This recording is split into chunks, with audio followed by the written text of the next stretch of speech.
So ayan, magluluto po tayo ng laing. Napupuluto tuloy tayo. Sa inyo mga ingredients natin, no? Ayan, siyempre di mawala yung sili dyan. Pero green lang lalagay natin kasi may kakain na babae tsaka bata. Ayan, salang na natin yung mawali. Tapos ilagay na ang mantika. Ayan, tapos pagkulo nyan, saka natin ilalagay yung karne na pangano natin sa ulo. So ayan. Yan, mekos-mekos na natin yan mga idol. Yan, hanggang sa mag-golden brown siya. Pero kahit hindi masyado kasi pang ano lang naman eh. Yan, basta maluto siya hanggang loob, so okay na yun. Tapos ng paminta, tapos na ilagay mo na yung bawang at sibuyas. Talagay na rin natin yan, no? Ito, sariling pamamaraan ko lang to ng pagluto kasi kanya-kanya naman tayo ng diskarte sa pagluto eh, di ba? So ayan. Ito, diskarte ko to eh. Pero kung trip nyo yung diskarte ko, pwede nyo gayahin din, no? Yan, namana ko yun sa lola ko eh. So ayan. Bilisan na natin ng konti, no? Kasi masyado mabagal, haba sobra eh. So ayan. Tapos ilagay na natin yung pangalawang piga. Ayan. Ayan yung pangalawang piga natin. Siyempre di natin sasabihin nyo kasi may dumi. Ngayon yung ano ng gata eh. Ayan, tapos saloloy lang natin ng konti. Tapos yun, lagyan natin ng paminta ulit. Tapos yung ginisa mix. Ginisa mix yung ginamit natin dito, hindi magic. Kasi mas ano kami sa ginisa kaysa sa magic eh.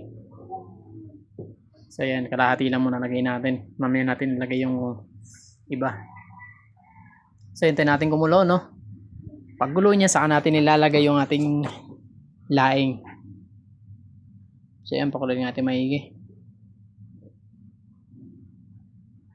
Kasi yan, lagyan na natin yung laing. Kasi yung kasama ko kasi siya nag-iwa ng laing, kaya magkakasama lahat, no? Kasi pero dapat talaga pagluto niya mga idol, uunahin natin yung tangkay, no? Iuhuli lang natin yung dahon. Kasi yung kasama ko, yun, pinag-rumble niya na. Eh, galing ako trabaho, kaya yun, hindi ko na nanon. Tapos yun, pakuloyin lang, tapos saka natin haluhaluin hanggang sa magsama-sama lahat. Kasi yan, no? Kukuloyin natin yan, pamamantikain natin yan, tapos saka natin ilalagay yung pangalawang gata. So yun na nga, lagyan na natin yung pangalawang gata kasi medyo paiga na. Pagmamantika na talaga siya. Tapos hindi ko nilagay muna yung yung sili natin kasi may batang kakain eh. Gusto rin kasi ito ng anak ko eh.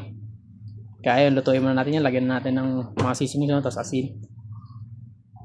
Yan, pagluto nito, magbubukod muna tayo ng para sa bata. Ayan, kulong-kulo na. Talaga nagmamantika siya sa tayo magbubukod ng para sa bata. Tapos pattern nun, saka natin ilalagay yung sili natin, no? Yan, tikman natin. Oh, goods na.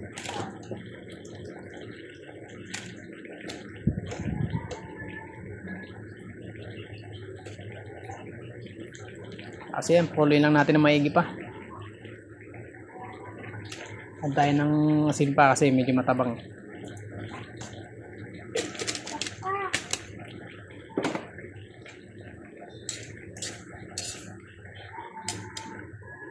So ayan, haluin natin. Yan, ganun lang paghalo mga idol para hindi masyado malamog yung laing niya tsaka hindi siya kumate, no? Talagang hahagurin mo hanggang ilalim.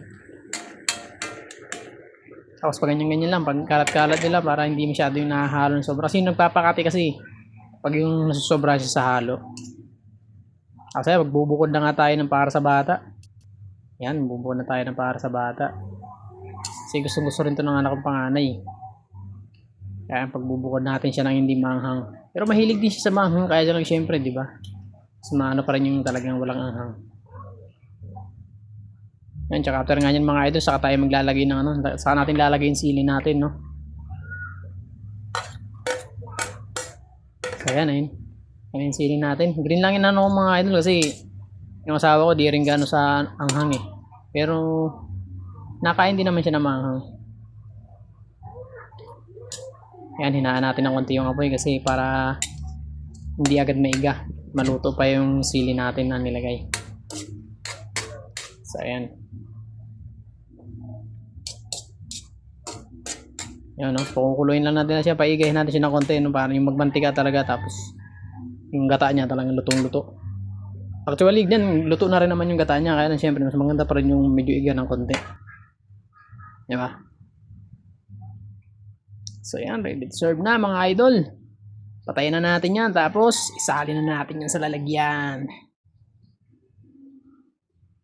Yun, no? Ah, sarap.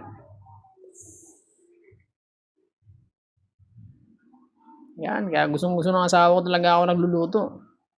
Kasi talagang lutong probinsya talaga. Yan, namana ako sa lola ko pagiging ganyan. Pagiging ano, sa hilig sa luto talaga. So, ayan. Salamat sa panonood.